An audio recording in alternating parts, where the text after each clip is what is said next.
when my 8-year-old grandson Matthew grabbed my wrist and whispered, "Grandma, don't eat it." I thought he was just being a picky child. But when I looked down at my dinner plate and saw what was hidden beneath the mashed potatoes, my blood turned to ice. Because what I discovered that night wasn't just about poisoned food, it was about a family conspiracy that could have killed us both. Hi everyone, I'm Lucy, and at 72 years old, I thought I'd seen everything life could throw at me. I'd buried my beloved husband Calvin 3 years ago, survived breast cancer in my 60s, and raised 4 children through every challenge you can imagine. But nothing, absolutely nothing, prepared me for the night. I realized that the people I trusted most in the world were slowly trying to kill me. Let me paint you a picture of what my life looked like before everything changed. After Calvin passed away, I'd moved in with my youngest daughter Kathleen and her family in their beautiful craftsman-style home in the Hawthorne district of Portland, Oregon. It seemed like the perfect arrangement.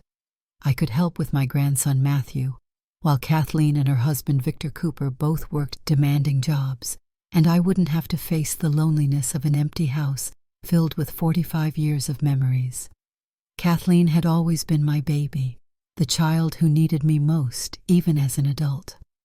At 38, she was a successful pharmaceutical sales representative who traveled frequently throughout the Pacific Northwest, selling prescription medications to doctors and hospitals.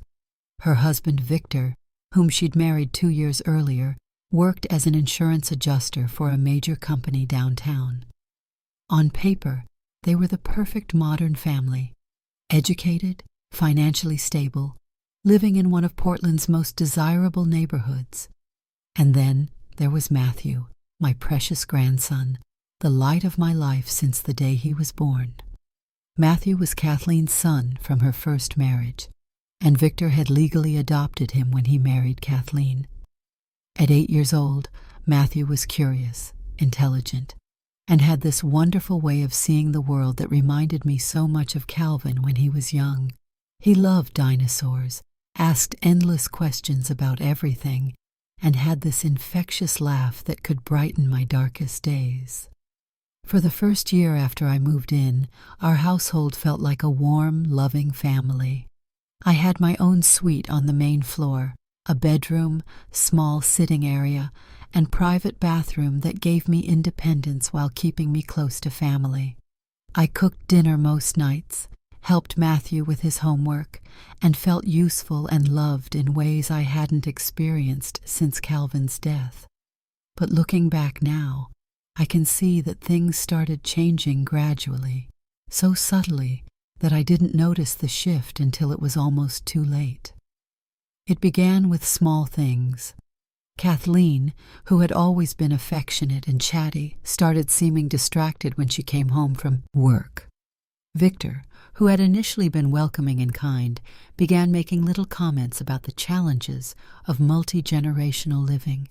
Nothing dramatic, nothing that would raise alarm bells, just a slow cooling of the warmth that had initially surrounded my move into their home. Matthew started changing too, but in ways that worried me more than his parents' shifting attitudes. The bright, curious child who used to chatter non-stop about his day at school became quieter, more withdrawn. He'd always been a good eater, but suddenly he was picking at his food, pushing vegetables around on his plate, asking for snacks instead of finishing meals. "Matthew's going through a phase," Kathleen would say when I expressed concern about his appetite. "Kids his age often become picky eaters. The pediatrician says it's completely normal." But something about his behavior didn't feel normal to me. It wasn't just pickiness, it was fear. I'd catch him staring at his plate with an expression that looked almost like terror. When I'd ask him what was wrong, he'd just shake his head and say he wasn't hungry. The first real warning sign came on a Tuesday evening in late September. I'd made one of Matthew's favorite meals, baked chicken with mashed potatoes and green beans, and the whole family was gathered around the dining room table. It should have been a pleasant family dinner, but Matthew was unusually agitated. He kept glancing between his plate and his parents', his small hands fidgeting with his napkin. When Kathleen encouraged him to eat his potatoes, he just shook his head. "I'm not hungry," he said quietly. "Matthew, you need to eat your dinner," Victor said, and there was an edge to his voice that I'd never heard before. "Your grandmother worked hard to make this meal." That's when Matthew looked directly at me with those big brown eyes that reminded me so much of Calvin, and said something that sent a chill down my spine. "Grandma, you shouldn't eat the potatoes either." Kathleen and Victor exchanged a look that I couldn't quite interpret, but it felt significant in a way that made my stomach clench. "Matthew, that's rude," Kathleen said sharply. "Grandma Lucy made those potatoes specially for us." "But they taste funny," Matthew insisted, his voice getting smaller. "They taste like medicine." I looked down at my own plate, at the perfectly normal-looking mashed potatoes I'd made from scratch, the same way I'd been making them for 50 years. They looked fine, smelled fine, and when I took a small bite, they tasted exactly like they always did. "They taste fine to me, sweetheart," I said gently. "Maybe you're just not feeling well tonight." But Matthew was shaking his head vigorously. "No, Grandma, don't eat them. Please don't eat them." The desperation in his voice was unlike anything I'd ever heard from him. This wasn't a child being difficult about food. This was a child who was genuinely frightened. Victor stood up abruptly, his chair scraping against the hardwood floor. "Matthew, you're being ridiculous and disrespectful. Go to your room." "But I'm trying to help Grandma," Matthew said, and now there were tears in his eyes. "I don't want her to get sick like I did." "Like he did? What did that mean?" "Matthew, upstairs. Now." Victor's voice was cold and final. As Matthew reluctantly left the table, casting one last worried look at my plate, I felt something shift in my understanding of our family dynamic. The way Victor had spoken to my grandson, the look that had passed between him and Kathleen, Matthew's genuine fear, none of it felt right. "What did he mean about getting sick?" I asked after Matthew's footsteps had faded up the stairs. "He had a stomach bug last week," Kathleen said quickly. "He's probably just associating food with feeling unwell. Kids do that sometimes." But I didn't remember Matthew being sick last week. In fact, I'd been the one taking care of him every day while Kathleen traveled for work, and Victor was at the office. If Matthew had been sick, I would have known about it. That night, I lay awake in my bed, thinking about Matthew's words and his terrified expression. "Don't eat them, Grandma. Please don't eat them." The desperation in his voice kept echoing in my mind. I started paying closer attention after that night, watching Matthew during meals, noticing things I'd been too trusting to see before. The way he would study his food before eating it. The way he'd sometimes push certain items to the side of his plate without touching them. The way he'd watch me eat with an expression of worried concern. And I started noticing other things, too. How Matthew seemed more tired than usual, complaining of headaches and stomach aches that would come and go without explanation. How his grades at school had started slipping, according to Kathleen, though his teacher had never mentioned any problems when I attended parent conferences. Most disturbing of all, I noticed how Matthew had started losing weight. Not dramatically, but enough that his clothes were fitting more loosely, enough that his face looked thinner than it had just a few months earlier. When I mentioned my concerns to Kathleen, she brushed them off with explanations that sounded reasonable on the surface, but felt wrong in my gut. "He's growing taller, so he's naturally leaning out. The school year is always an adjustment period. Some children just go through phases where they eat less." But my grandmother's instincts were screaming that something was very wrong, and it all centered around food and Matthew's increasingly frantic attempts to warn me away from certain dishes. The night everything changed started like any other family dinner. Kathleen had returned from a 3-day business trip to Seattle. Victor was in a good mood after getting a promotion at work, and I'd spent the afternoon making pot roast with vegetables. another of Matthew's traditional favorites. We were all sitting around the dining room table, making pleasant conversation about Kathleen's trip and Victor's new responsibilities at work, when I noticed Matthew hadn't touched his food. He was sitting perfectly still, staring at his plate with that same expression of barely contained terror I'd seen before. "Matthew, eat your dinner," Kathleen said, and there was an underlying firmness in her voice that felt more like a threat than a request. Matthew picked up his fork, moved some carrots around on his plate, but didn't take a bite. "I'm not really hungry," he said quietly. "You need to eat," Victor said. "Growing boys need nutrition." That's when Matthew looked directly at me, his brown eyes wide with fear and desperation, and said the words that changed everything. "Grandma, don't eat it. Please don't eat it. There's something bad in the food." And this time, instead of dismissing his fears or assuming he was being difficult, I listened to the child who had been trying to save my life for months. I looked down at my plate, really looked at it, and that's when I saw something that made my heart stop beating. Because what Matthew had been trying to tell me wasn't just about picky eating or childhood fears. He'd been trying to warn me that someone in our family was slowly poisoning us both. Let me take you back to the beginning, to understand how a loving family arrangement slowly transformed into something sinister that I was too trusting to recognize until it was almost too late. When Calvin died 3 years ago after 45 years of marriage, I thought my life was essentially over. We'd built everything together, raised 4 children, survived financial struggles and health scares, traveled to places we'd dreamed about since we were young. Calvin had been my partner, my best friend, and my anchor, and losing him felt like losing half of myself. For the first 6 months after his funeral, I rattled around alone in our 4-bedroom house in the Alberta Arts District, surrounded by decades of memories, but struggling to figure out how to live as just Lucy instead of Lucy and Calvin. My older children, Robert in San Francisco, Patricia in Chicago, and Daniel in Seattle, called regularly and visited when they could, but they all had their own busy lives and families to manage. It was Kathleen who suggested I move in with her family. "Mom, you shouldn't be alone in that big house," she'd said during one of our weekly coffee dates downtown.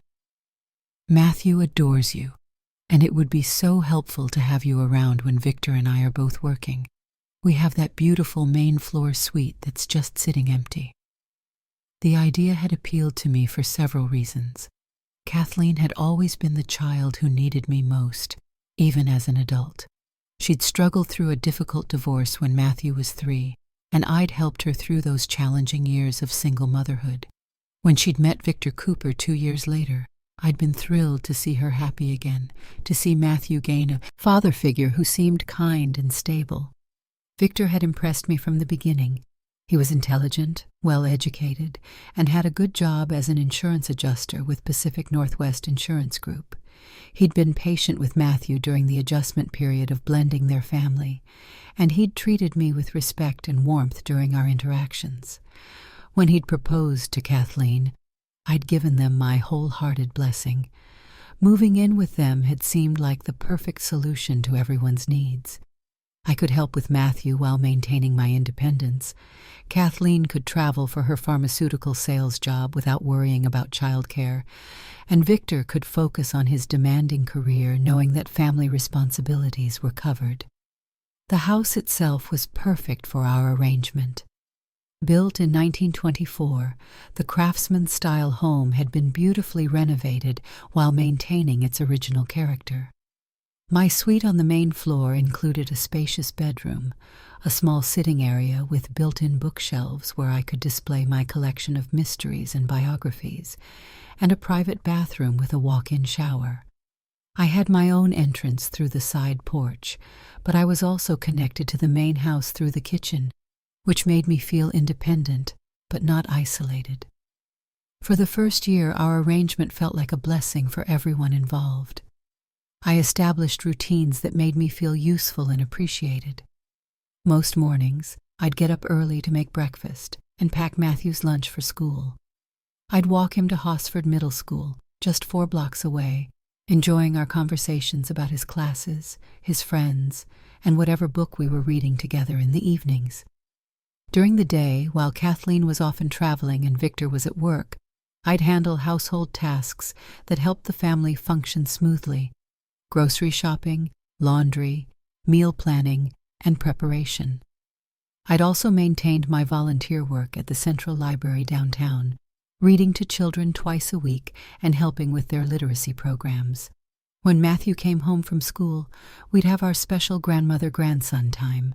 I'd help him with homework, and then we'd work on projects together, building elaborate Lego dinosaur habitats, conducting simple science experiments, or reading chapter books that were slightly above his grade level because he was such a bright, curious child.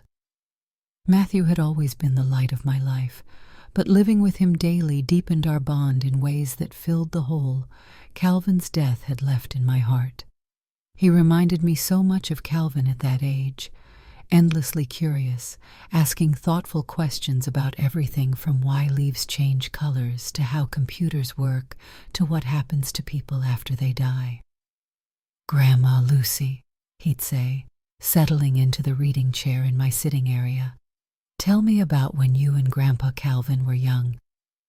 I'd share stories about our early marriage, about the adventures we'd had and the dreams we'd pursued, and Matthew would listen with the kind of attention that made me feel like my memories mattered. Having him in my daily life made the grief of losing Calvin more bearable, because I could see Calvin's curiosity and kindness reflected in this beautiful child who was growing up before my eyes. Kathleen seemed genuinely happy with our arrangement, too. Her job as a pharmaceutical sales representative required frequent travel throughout Oregon, Washington, and Northern California, visiting doctors' offices and hospitals to promote new medications and maintain relationships with existing clients. Having me available to care for Matthew meant she could focus on her career without the constant worry of childcare arrangements. "Mom, I don't know what we'd do without you," she'd say when she'd return from business trips. "Matthew's grades are better than they've ever been.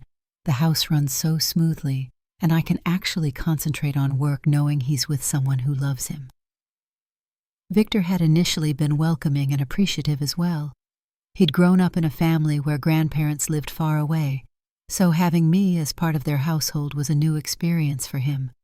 But he seemed to enjoy our dinner conversations, asking about my volunteer work at the library and sharing stories about interesting insurance cases he was handling.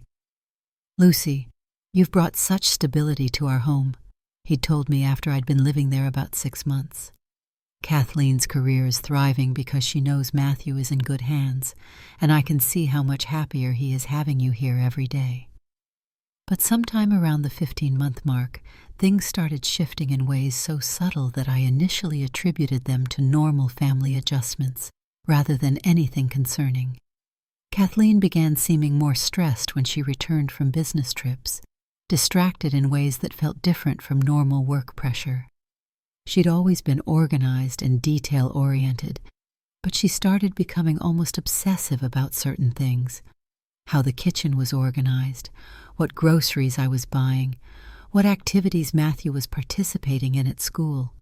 "Mom, I noticed you bought the organic milk instead of the regular milk," she'd say, and there would be an edge to her voice that seemed disproportionate to the issue. "We're trying to stick to a specific budget for groceries."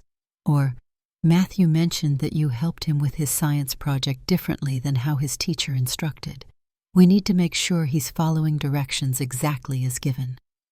These weren't unreasonable concerns on their own, but the tone felt different, more controlling, less collaborative than our previous discussions about household management.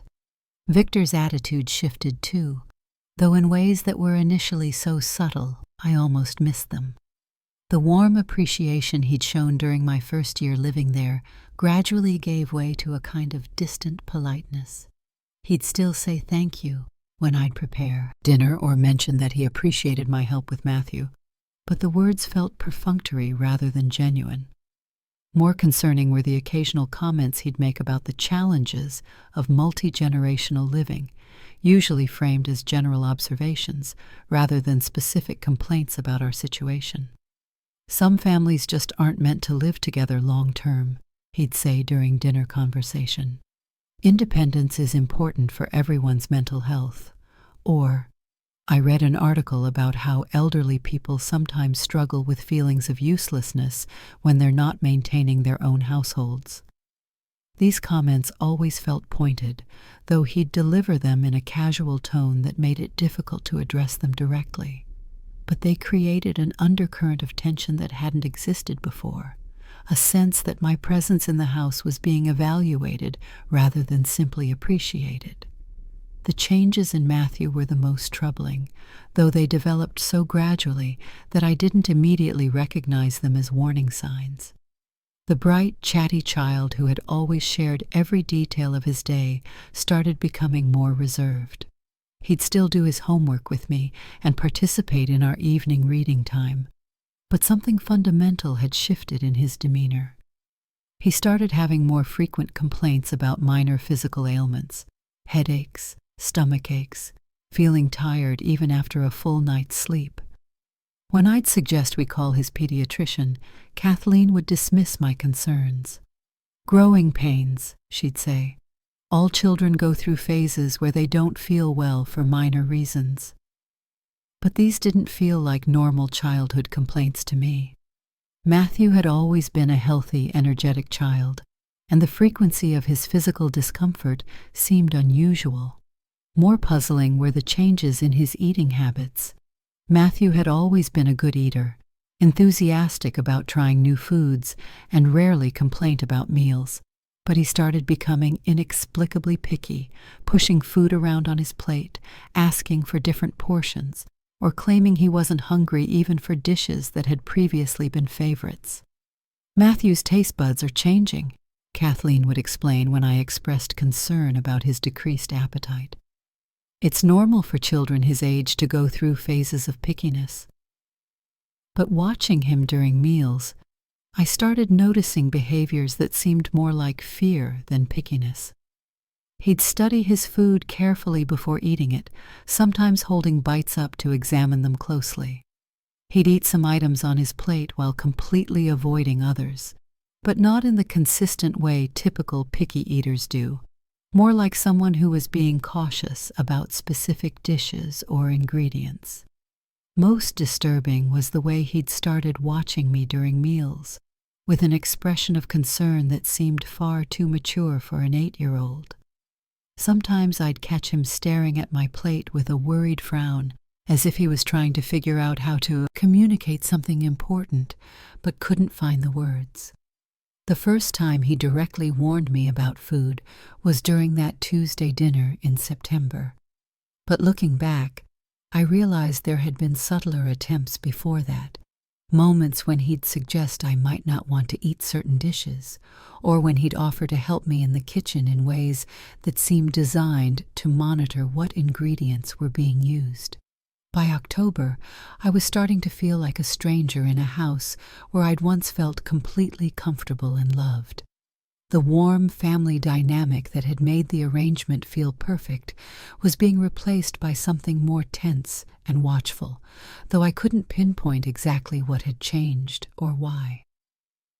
I kept telling myself that every family goes through adjustment periods, that living together long-term naturally involves some challenges, that I might be overthinking normal fluctuations in mood and behavior.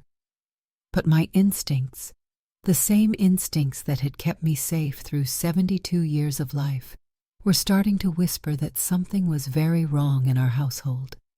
I just couldn't have imagined how wrong it actually was. The breaking point came on a cold November evening, when I finally understood that Matthew's warnings weren't the result of childhood fears or picky eating. They were desperate attempts to save both of our lives. It had been one of those typical Portland autumn days, with steady rain that made everything feel gray and isolated. Kathleen had returned that afternoon from a 4-day business trip to Sacramento, and Victor had come home early from work, claiming he wanted to spend quality family time together after Kathleen's absence. I'd spent the day making one of my specialties, beef stew with homemade biscuits, thinking a warm, comforting meal would be perfect for welcoming Kathleen home and bringing our family together. It was the kind of meal I'd been making for 50 years, the kind that had always made my children feel loved and cared for.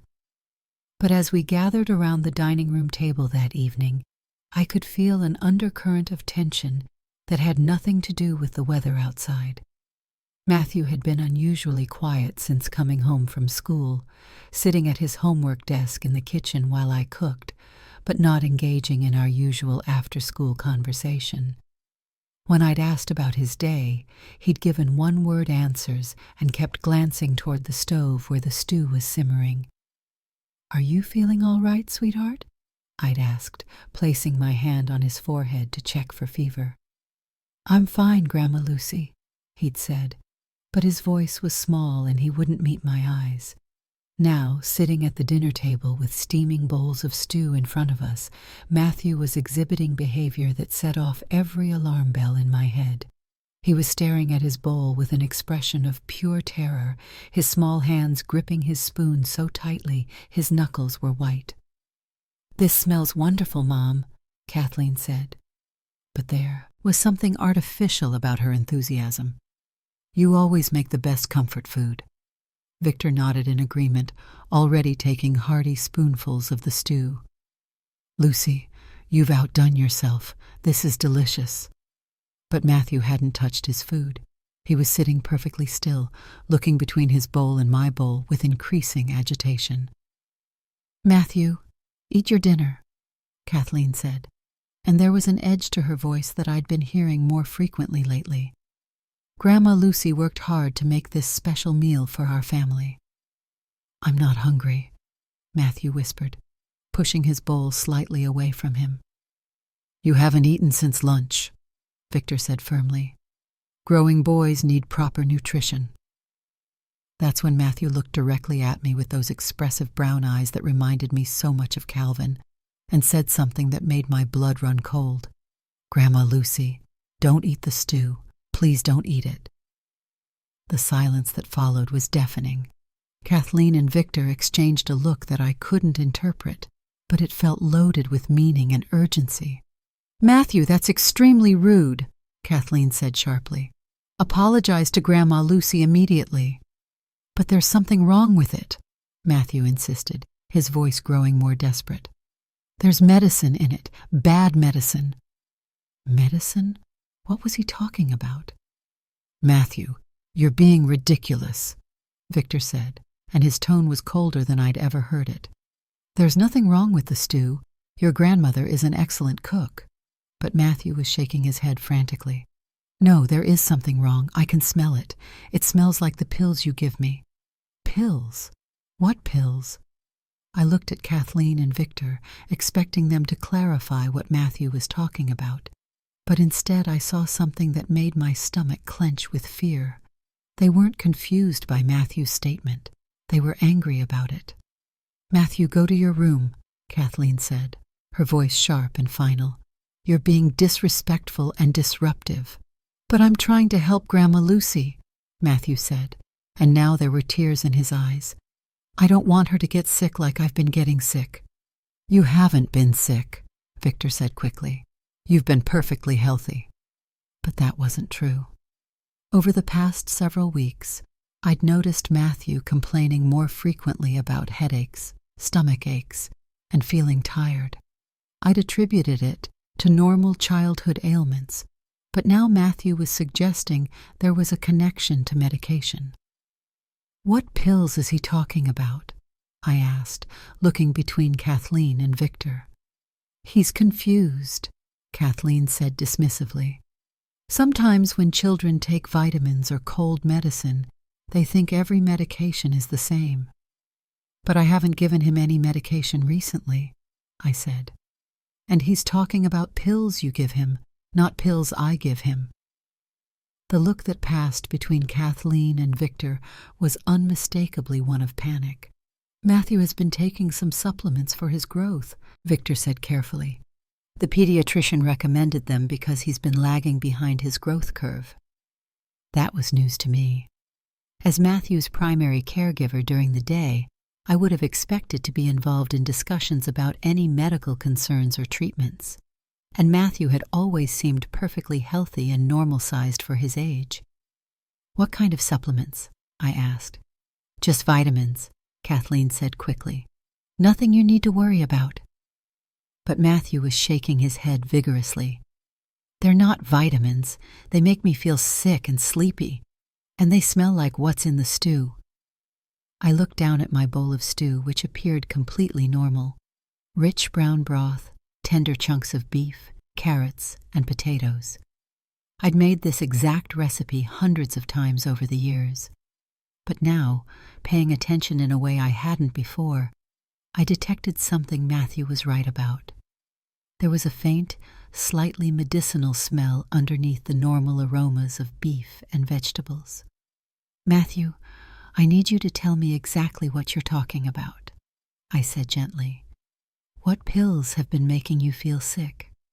"The ones they put in my food," Matthew said, and his voice was barely above a whisper. "The little white ones that dissolve. They make everything taste funny and make me feel dizzy." The room fell completely silent. Kathleen and Victor were no longer trying to look confused or dismissive. They were looking genuinely frightened. "Matthew, that's enough," Victor said, standing up abruptly. "You're clearly having some kind of episode. You need to go to your room immediately." "I'm not having an episode," Matthew said, and despite his fear, there was determination in his voice. "I'm trying to save Grandma Lucy. They've been putting medicine in her food too, and I don't want her to die." "Die?" My hands started shaking as the implications of Matthew's words hit me. He wasn't talking about vitamins or supplements. He was talking about being deliberately medicated without his knowledge, and he was suggesting that the same thing was happening to me. "Kathleen," I said, my voice steadier than I felt, "I need you to explain what Matthew is talking about." "Mom, he's confused," Kathleen said, but she wouldn't meet my eyes. "He's been having some behavioral issues at school, and sometimes children his age create elaborate stories when they're feeling anxious." "What behavioral issues? His teacher has never mentioned any problems to me."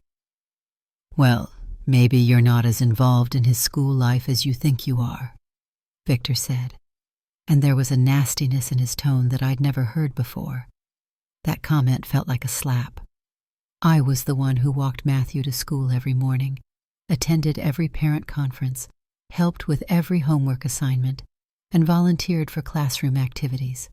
If anyone was involved in Matthew's school life, it was me. "I want to call his teacher," I said, reaching for my phone. "It's after 7 o'clock on a Friday." "Evening," Kathleen said quickly. "You can't call his teacher now." "Then I want to call his pediatrician." "Mom, you're overreacting," Kathleen said, but there was panic in her voice now. "Matthew is fine. He's just going through a difficult phase." But Matthew wasn't fine. Looking at him now, really looking at him, I could see things I'd been too trusting to notice before. He'd lost weight over the past few weeks.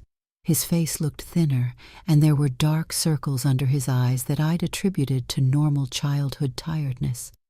But now I was wondering if there were other explanations. "Matthew," I said gently, "can you tell me when you first started feeling sick after eating?" "A couple months ago," Matthew said, glancing nervously at his mother and stepfather. "At first it was just sometimes, but now it's almost every day.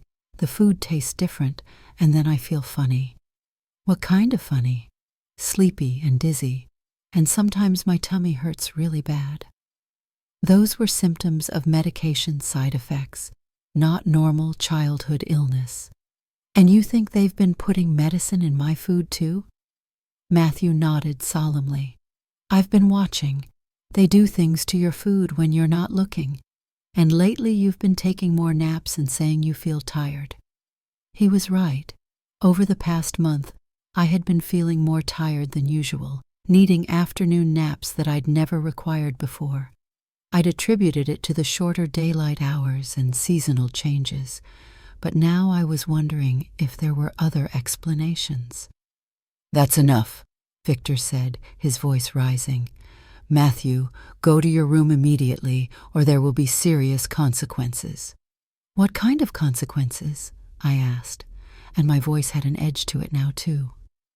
"Lucy, please don't encourage this behavior," Kathleen said. "Matthew is clearly having some kind of psychological episode, and indulging his fantasies isn't helping anyone." But as I looked at my daughter, the child I'd raised, loved, and trusted completely, I realized that I didn't believe her. Everything about her body language, her tone of voice, and her responses to Matthew's specific allegations suggested that my grandson was telling the truth. Someone had been putting medication in our food. Someone in this house had been systematically poisoning an 8-year-old child and a 72-year-old woman, and that someone was sitting at this very table pretending to be concerned about Matthew's behavioral issues while planning something that could have killed us both. The question that terrified me most was simple. Why? Why would my own daughter and her husband want to poison us? What could they possibly gain from making us sick?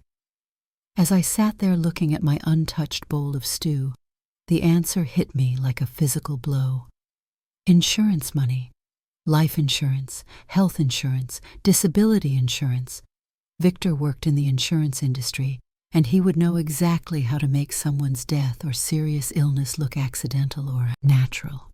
And if something happened to both Matthew and me, Kathleen would be the beneficiary of any policies, the inheritor of any assets, and the only person left to tell the story of our tragic, unexpected deaths.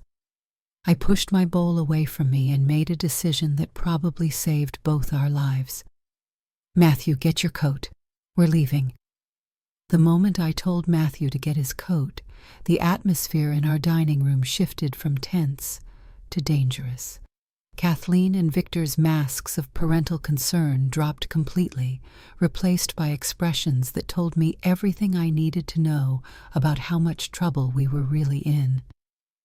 "Mom, you're not taking Matthew anywhere," Kathleen said, and her voice had a cold authority I'd never heard before. "He's my son, and he's clearly having some kind of breakdown that requires professional help." "Lucy, sit down," Victor added, standing up and moving to block the path between me and the hallway.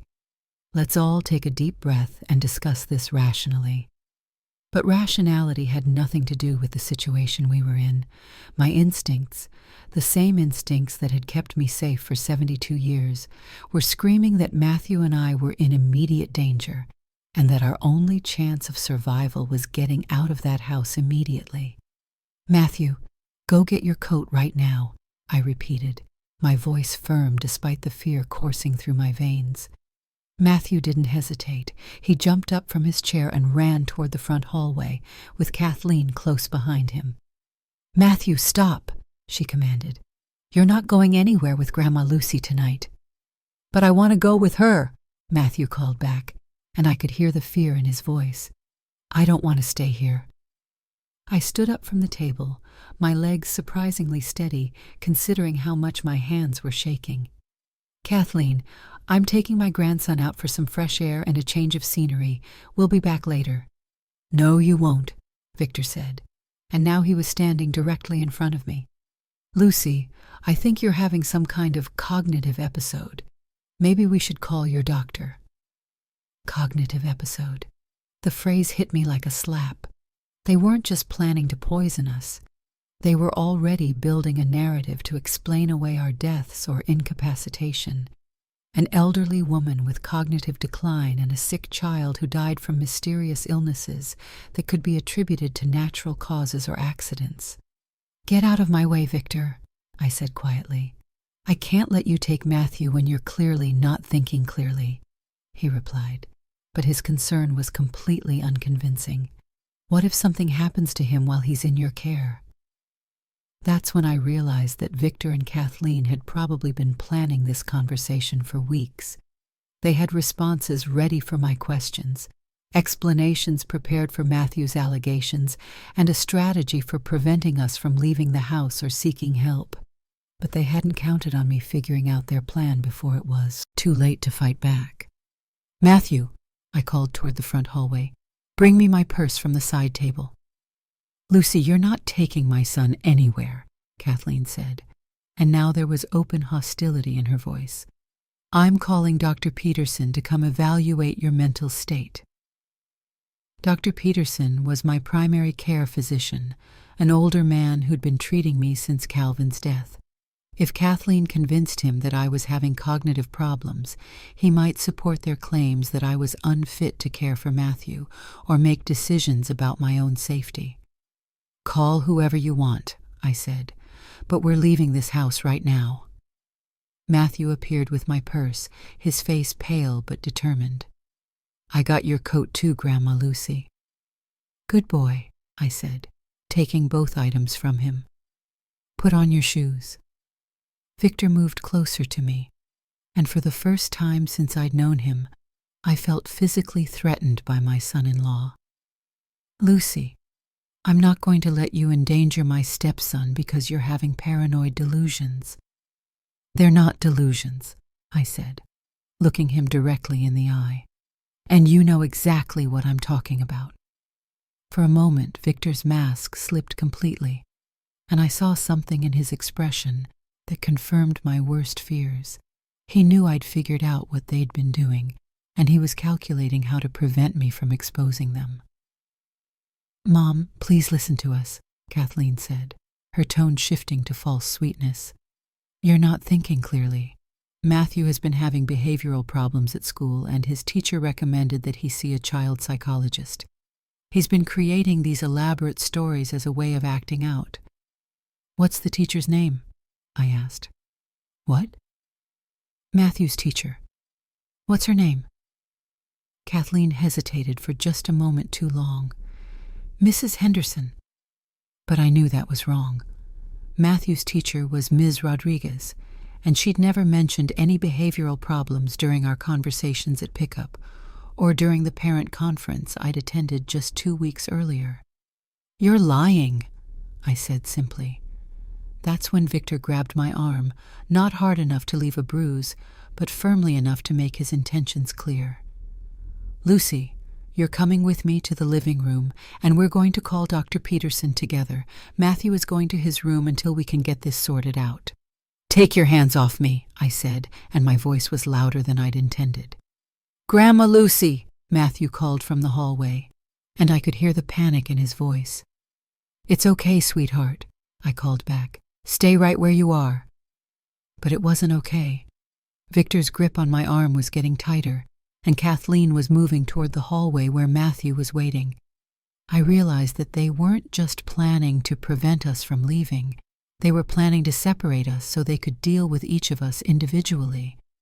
That's when I made a decision that probably saved both our lives. I reached into my purse and pulled out my cell phone. "I'm calling 911, I announced. "Lucy, don't be ridiculous," Kathleen said, but there was genuine panic in her voice now. "There's no emergency here." "There is if you're poisoning an 8-year-old child," I said, and I started dialing. Victor lunged for my phone, but I'd anticipated that move. I stepped back and held the phone above my head, using my 72 years of life experience to outmaneuver a man who clearly hadn't expected resistance from an elderly woman.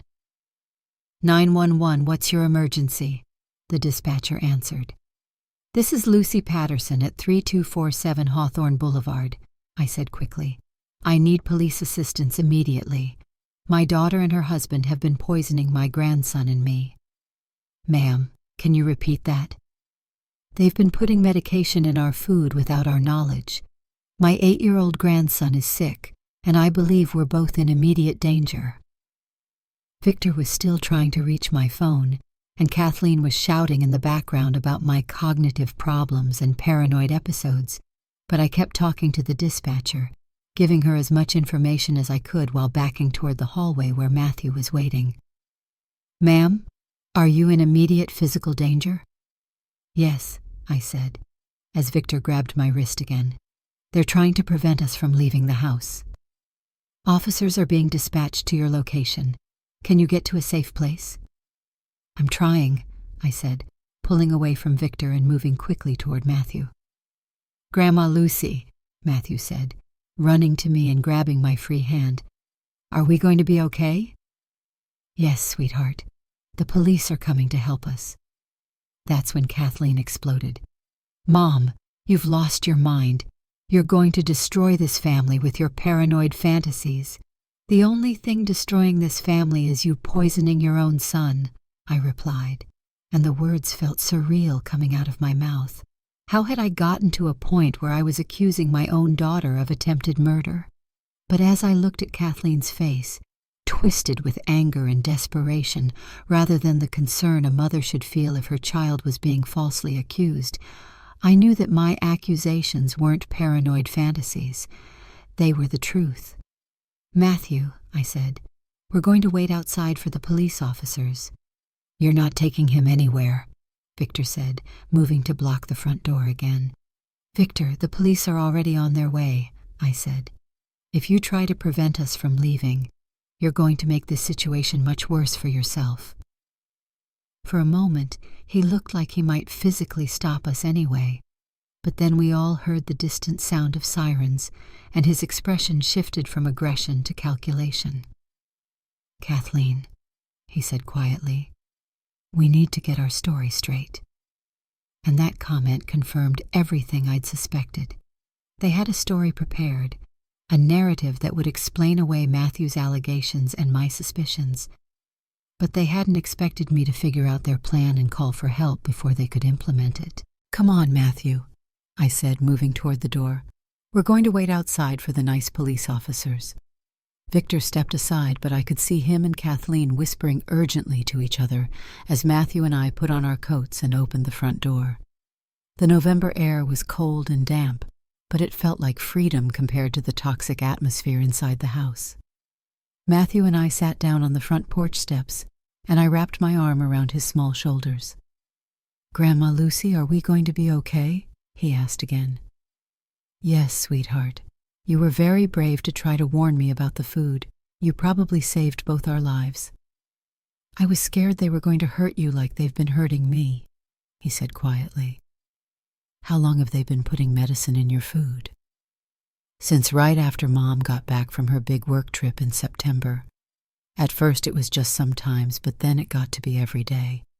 And lately I noticed they were doing it to your food too." September. That was about 2 months ago, which meant Matthew had been suffering from systematic poisoning for weeks, while I'd attributed his symptoms to normal childhood ailments. "Why didn't you tell me sooner?" I asked gently. "I tried, but you didn't understand what I meant, and they told me that if I said anything, they'd send me away to live with strangers." The sirens were getting louder, and I could see flashing lights approaching from the end of our block. Help was coming, but I knew the real battle was just beginning, because now I had to convince the authorities that my own daughter and her husband had been systematically poisoning us, and that everything they would say about my mental state and Matthew's behavioral problems was a carefully constructed lie designed to cover up attempted murder. The truth was going to sound impossible, even to me. But Matthew was alive, I was alive, and we were about to get the help we desperately needed to survive what might have been our last family dinner together. The police officers who responded to my 911 call were professional but clearly skeptical. Officer Sarah Chen and Officer Marcus Thompson had seen their share of family disputes, but a 72-year-old grandmother accusing her daughter and son-in-law of poisoning an 8-year-old child was probably not a typical Friday night call. "Mrs. Patterson," Officer Chen said gently, after we'd given our initial statements on the front porch, This is a very serious allegation. Can you walk me through exactly what makes you believe your daughter and her husband have been putting medication in your food? I could see the doubt in her eyes. To an outside observer, I probably looked like an elderly woman having paranoid delusions, while Kathleen and Victor, who had composed themselves remarkably well in the 10 minutes since the officers arrived, appeared to be concerned family members dealing with a loved one's mental health crisis. "Matthew has been trying to warn me for weeks," I said, pulling my grandson closer to me. "He's been getting sick after eating, and tonight he told me there were pills being dissolved in our food." Officer Thompson was taking notes, but I could tell he was thinking about how to handle what seemed like a domestic situation involving someone with possible cognitive decline. "Ma'am, has your doctor mentioned any concerns about memory problems or confusion?" he asked carefully. "I don't have memory problems," I said firmly. "I have a daughter who's been systematically poisoning her own child." From inside the house, I could hear Kathleen talking to Officer Chen in low, concerned tones. Even through the closed front door, her words were clearly audible. Recent behavioral changes, increasing paranoia, episodes of confusion. She was implementing their prepared narrative, painting me as a woman whose mental faculties were declining and who was creating dangerous situations for Matthew due to my inability to distinguish reality from delusion. "Matthew," Officer Thompson said, crouching down to the boy's eye level, "can you tell me what you told your grandmother about your food?" Matthew looked up at me nervously, then back at the officer. "They put medicine in it, little white pills that dissolve. It makes me feel sick and sleepy." "Who puts medicine in your food?" "Mom and Victor. They think I don't notice, but I do." Officer Thompson's expression remained neutral, but I could see him processing Matthew's statement. In his experience, 8-year-old children could certainly create elaborate stories, but Matthew's account was remarkably specific and consistent. "When did this start happening?" "A couple months ago, after Mom's big work trip." "And how do you know they're putting medicine in your food?" "Because I saw them do it, and because the food tastes different afterward, and because I found the pill bottle." This was new information even to me. "What pill bottle, sweetheart?" "The one in Victor's office.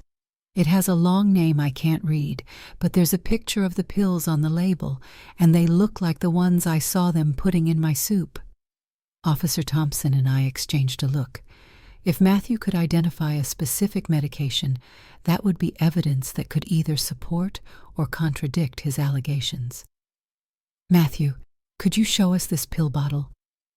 Before Matthew could answer, the front door opened and Kathleen stepped outside with Officer Chen. My daughter had clearly been crying, and she approached us with the perfect expression of a mother dealing with a heartbreaking family crisis. "Mom," she said softly, "Officer Chen explained that you're feeling confused and scared. I think we should call Dr. Peterson and have him come evaluate you tonight." "I'm not confused," I said, standing up to face her. "I know exactly what you and Victor have been doing."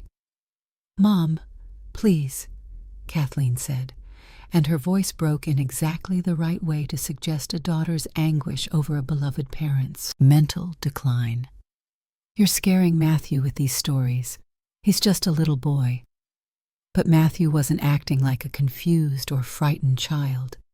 He was holding my hand tightly and watching his mother with an expression of wariness that spoke volumes about their relationship. "Ma'am," Officer Chen said to me, "your daughter has explained that you've been having some episodes lately where you've seemed disoriented or suspicious of family members. She's concerned that you might be experiencing the early stages of dementia." This was exactly what I'd been afraid of. Kathleen and Victor had constructed a believable narrative that explained away both Matthew's allegations and my suspicions, while positioning themselves as the responsible adults trying to get appropriate help for their loved ones. Officer Chen, I said, I'd like to request that Matthew and I both be taken to the hospital for blood tests. If we've been poisoned, there should be evidence in our systems. That seemed to catch everyone off guard. Officer Chen looked at Officer Thompson, clearly trying to decide how to handle an unusual request. Mrs. Patterson, hospital blood tests are typically ordered by doctors, not by police officers responding to domestic calls, Officer Thompson said carefully. Then I'd like to be taken to the emergency room as patients who believe they've been poisoned, I said. That's a medical emergency, isn't it? Kathleen's composure slipped slightly. Mom, that's completely unnecessary. You're just going to embarrass yourself and traumatize Matthew. If we haven't been poisoned, the blood tests will prove I'm having delusions, I replied. If we have been poisoned, the blood tests will prove Matthew and I are telling the truth. It was a reasonable request that would either vindicate my daughter or confirm our allegations. The fact that Kathleen looked panicked rather than relieved by this suggestion told me everything I needed to know about which outcome she was expecting. Actually, Officer Thompson said, if there's a legitimate concern about poisoning, blood tests would be standard procedure. Mrs. Patterson, are you requesting medical evaluation for both you and your grandson? Yes, I am. And Matthew, do you want to go to the hospital with your grandmother? Matthew nodded solemnly. Yes, please. I want to find out why I've been feeling sick. That's when Victor emerged from the house, and I could see immediately that he was calculating his options. As an insurance adjuster, he would understand exactly what blood tests could reveal and how much trouble they were potentially in. Officers, Victor said smoothly, I think we need to consider what's best for Matthew in this situation. Taking him to the hospital in the middle of the night because his grandmother is having paranoid episodes could be traumatic for him. But I want to go, Matthew said quickly. I want to know what's been making me sick. Matthew, you haven't been sick, Kathleen said firmly. You've been perfectly healthy. That's not true, Matthew replied, and despite his age, his voice was strong and clear. I've been having headaches and stomach aches almost every day, and I've been really tired even when I get enough sleep. Officer Chen was taking notes again, and I could see her paying closer attention to the dynamics between Matthew and his parents. An 8-year-old child who consistently maintained specific allegations despite adult pressure to recant was harder to dismiss than initial assumptions about childhood fantasies might suggest.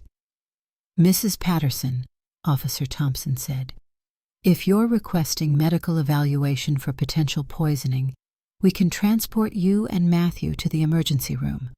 But I need to make sure you understand that if the blood tests don't support your allegations, there could be consequences for making false reports. I understand, I said, and I'm willing to take that risk because I know what's been happening in our house. Kathleen, Victor said quietly, maybe we should go with them to make sure Matthew isn't further traumatized by this situation. But Officer Chen shook her head. If there are allegations of potential poisoning by family members, the alleged perpetrators wouldn't typically accompany the potential victims to the hospital. We'll need you both to remain available for questioning while Mrs. Patterson and Matthew are being evaluated. The look of panic that crossed both Kathleen and Victor's faces was unmistakable. They'd expected to be able to control the narrative by positioning themselves as the responsible adults dealing with an elderly woman's mental health crisis. They hadn't expected to be treated as potential suspects in a criminal investigation. This is ridiculous, Victor said, his calm demeanor finally cracking. Lucy is clearly having some kind of breakdown, and you're enabling her delusions. Sir, we're following standard procedure for allegations of poisoning, Officer Thompson replied. If Mrs. Patterson and Matthew haven't been poisoned, the blood tests will confirm that, and we can address the situation accordingly. And if they have been poisoned, Officer Chen added, then we'll be dealing with attempted murder charges.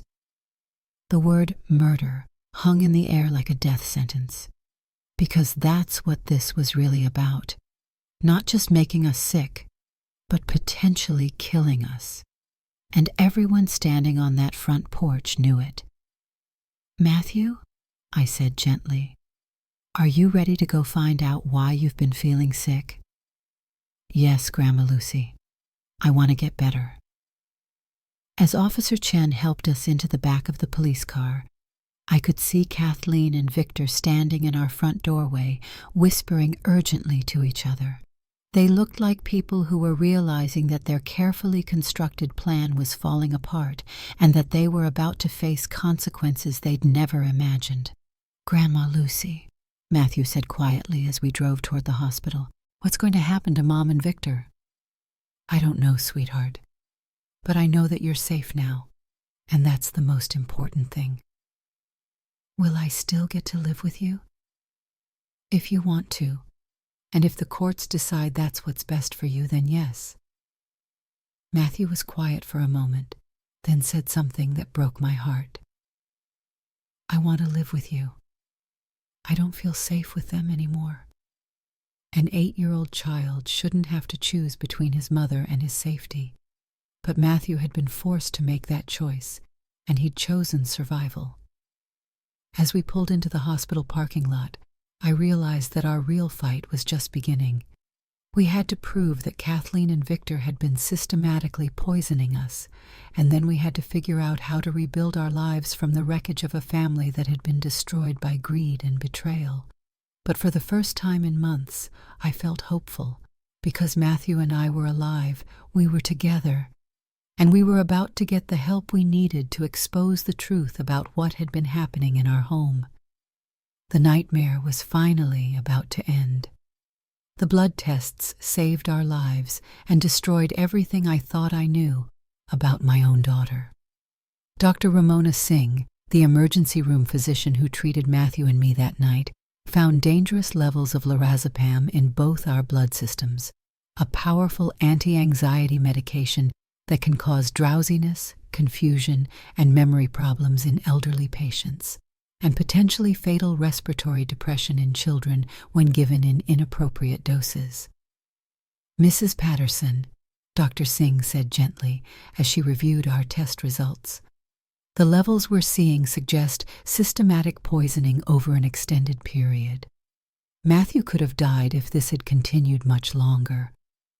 The words hit me like a physical blow. My own daughter, the child I'd carried for 9 months, raised from infancy, loved unconditionally for 38 years, had been slowly killing her own son and trying to murder me. Detective Helena Voss, who took over the case from the responding officers, was a veteran investigator who'd seen her share of family crimes, but even she seemed shaken by the evidence we uncovered. "In my 20 years of police work," she told me during one of our interviews, "I've never seen a case quite like this. The premeditation, the duration of the poisoning, the fact that it involved both an elderly woman and a child, it's particularly disturbing." The investigation that followed revealed a conspiracy that was even more elaborate and calculated than I'd imagined. Victor, it turned out, had taken out substantial life insurance policies on both Matthew and me within months of my moving into their house. As Matthew's adoptive father, he was the primary beneficiary of Matthew's policy. As my son-in-law and Kathleen's husband, he would have inherited my assets through Kathleen if I'd died first. But the insurance money was just part of their plan. Victor had also been documenting what he claimed were signs of my mental decline, building a case that I was becoming incompetent to manage my own affairs. If they couldn't kill me quickly enough, they were prepared to have me declared mentally incapacitated so they could gain control of my finances and property. They'd been planning this for at least a year, Detective Voss explained. Victor had researched the effects of lorazepam on elderly patients and children, and he'd calculated dosages that would cause gradual decline rather than immediate death. The most chilling discovery was a journal that police found in Victor's office, detailing their timeline for our deaths and their strategies for avoiding suspicion. He'd written about the need to make our deaths appear natural or accidental, and he'd documented their plans for dealing with any questions about our health deterioration. Kathleen, it turned out, had been using her position as a pharmaceutical sales representative to obtain the lorazepam without a prescription.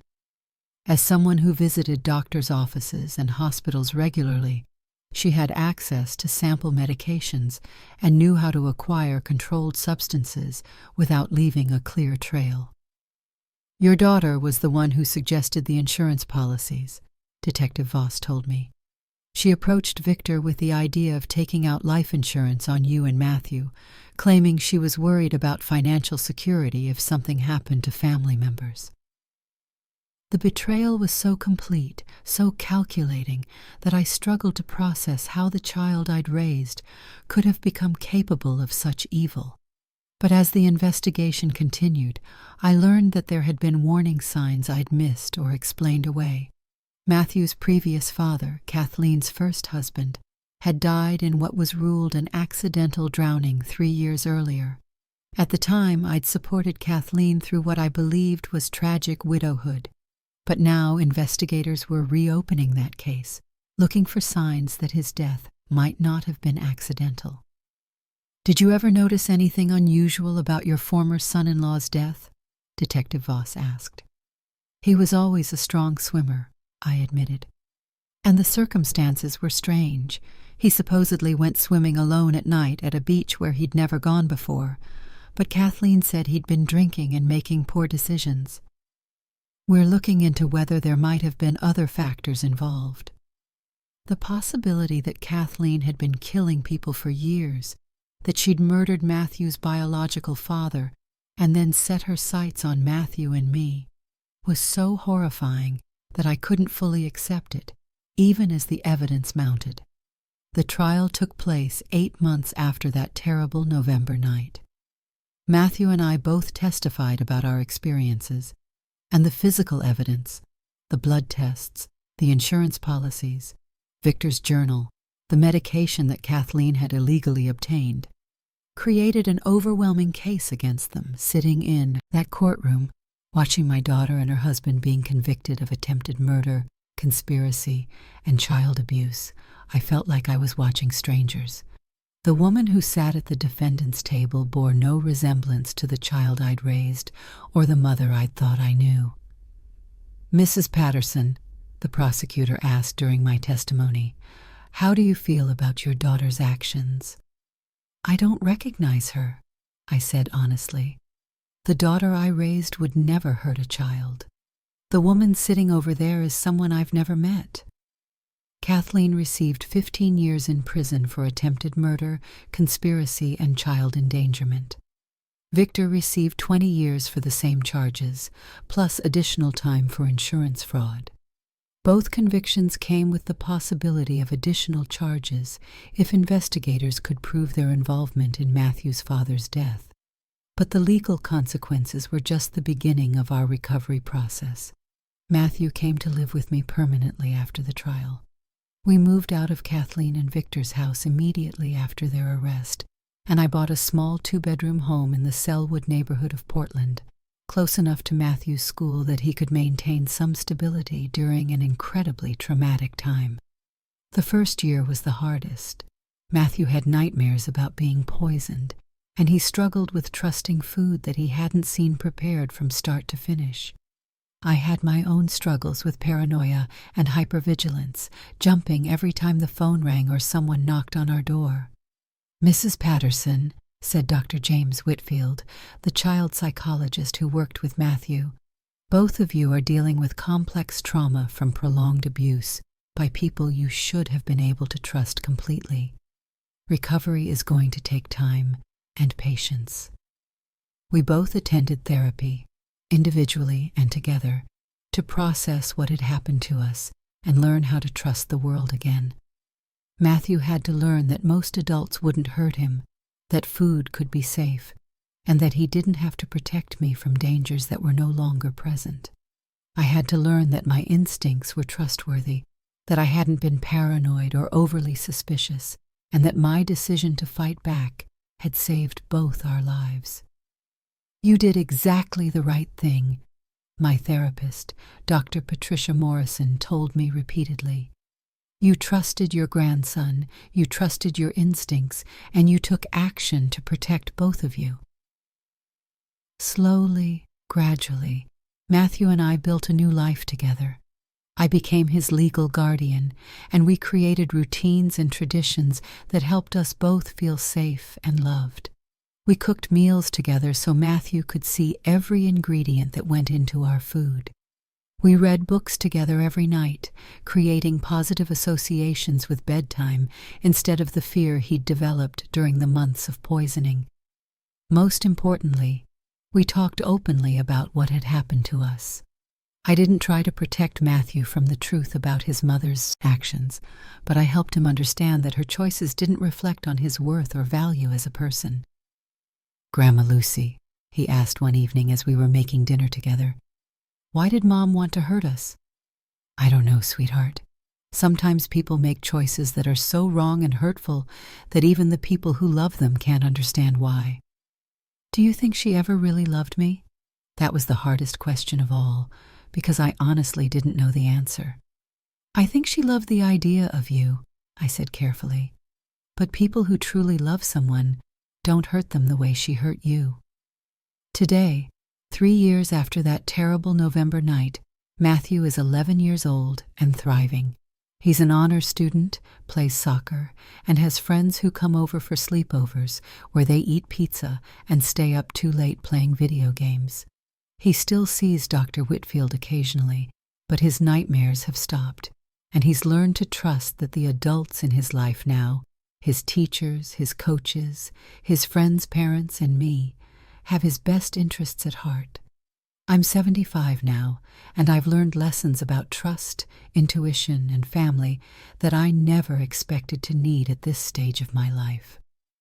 The most important lesson is this: when someone you love is trying to tell you that they're in danger, listen to them. Even if they're only 8 years old. Even if the person they're afraid of is someone you trust completely. Even if their allegations seem impossible to believe. Matthew saved both our lives by refusing to stay quiet about what was happening to him. His courage to keep warning me, even when the adults around him dismissed his concerns, is what gave us the chance to escape. The second lesson I learned is that evil can wear the face of someone you love, and that betrayal can come from the people you trust most in the world. But that doesn't mean you should stop trusting entirely. It means you should trust wisely and always listen to your instincts when something feels wrong.